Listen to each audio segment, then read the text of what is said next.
Hey guys, welcome back to Mondays at the Museum. I'm Carrie and I'm here at the Anna Bemis Palmer Museum in York, Nebraska. So for today's video, I'm going to be continuing on where I show you a few of my favorite items that are in our America at War exhibit. Today's items come from the Korean War section and belong to Francis Moran. So Francis Moran was born to William and Rose Moran, who lived here in York County. He also had two siblings named John and Patricia. At age 18, according to the census, he is listed as being a busboy at a local hotel. However, shortly after this, he went and joined the military, where he became an airman first class in the 51st Medical Group of the Air Force. June 18th, 1953 was said to be a rainy and murky day. At this time, Francis was returning from R&R, which was a 5-day stint in Japan. A lot of soldiers chose Japan because of the sights. So he had to return to South Korea where he was stationed, and he did so at the Tachikawa Air Base in Japan. There, he and 121 other servicemen, plus 7 crew members, boarded a Douglas C-124A Globemaster. This type of plane was affectionately known as Old Shaky due to the constant vibration. The plane design itself was used from 1949 to 1974. The military really liked these planes because they were so large that you didn't have to disassemble any of your cargo. It could also fly more than 1,000 miles without having to be refueled. And it could hold 112 paratroopers at one time. So all these things were really important to the military during wartime, and therefore it was used quite a bit. Pilots generally said that they liked the plane, however, it was difficult to fly in bad weather. You had to use flaps in a special way. However, the crew of this particular airplane was in good spirits upon takeoff. One thing to note is, according to Robert Conley, who was another pilot on the base, this plane was not actually the original plane that was set aside to take these men back to South Korea. The original plane was pushed off because it was having electrical issues, and therefore this plane, the Globemaster, was just the standby aircraft. Nevertheless, they boarded. The aircraft commander was a Major Herbert G. Varuz Jr. He was 37 years old and had more than 6,000 hours logged. There were also 2 other pilots that were listed as being on board.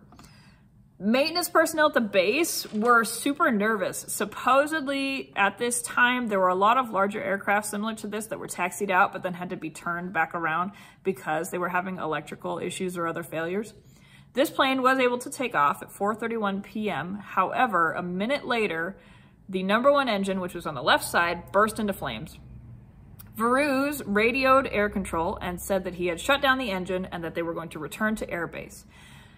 Control asked if he wanted a GCA, which is a ground-controlled approach, which is supposed to be a safe landing, and he said affirmative. And then he is quoted as yelling at his flight engineer, "Give me more power, give me more power."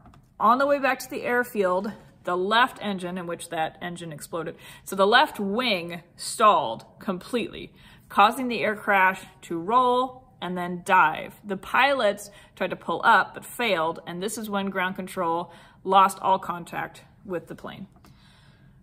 It was found to have crashed 3 miles from Tachikawa into a watermelon patch near a very busy highway. On said highway was Staff Sergeant Robert D. Vess.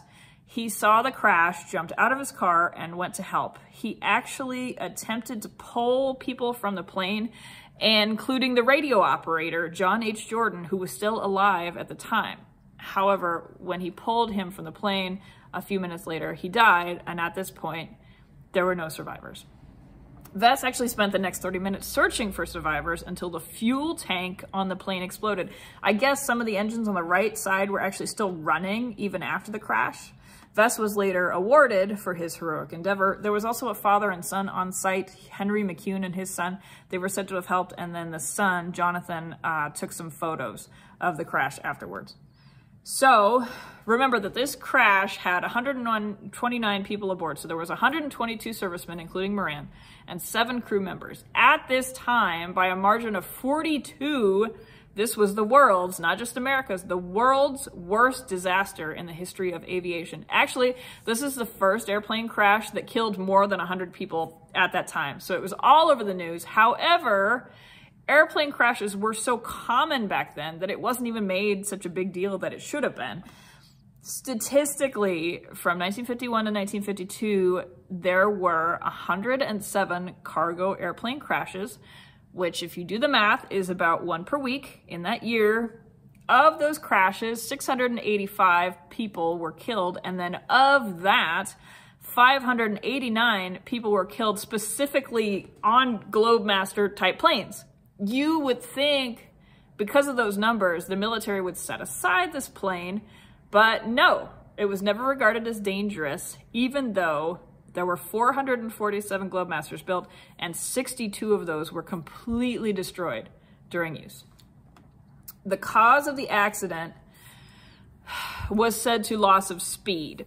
So when the engine failed, you lost a bunch of speed, but also the pilot is said to have used those flaps. Remember the bad weather flaps, how they were hard to manage? He has said to use those flaps incorrectly, where he then lost more speed, which meant it lost control and then crashed. This particular crash remained the highest aviation fatality until 1960, so all the way from 1953 to 1960, when 2 planes collided over New York City. A memorial was set up for those killed in this crash there on site. However, it was dismantled later on when the area became a driving school. Francis's father, William, applied to have a military headstone for his son, and it marks his grave now at St. Joseph's Catholic Cemetery, which is here in York. So now I'm going to take you over to see Francis Moran's items. And we're going to walk through our America at War exhibit to get there. It is set up chronologically from Civil War to the Korean War, so we got to go all the way to the end, where you will see 2 jackets belonging to Airman First Class Francis Edward Moran. So again, he was killed in a non-hostile crash June 18th, 1953. This crash is now known as the Tachikawa Air Disaster. Interestingly enough, we actually have an Air Force hat, which would be used with those jackets, but it was actually donated by somebody else completely different, which I thought was really interesting. So again, the engine failed, the plane crashed, and it killed all 129 people aboard. At the time, this was the world's worst disaster in the entire history of aviation. So I chose these items as being a part of the video today because they are so impactful to the collection. We do have a few other uniforms in our Korean War section.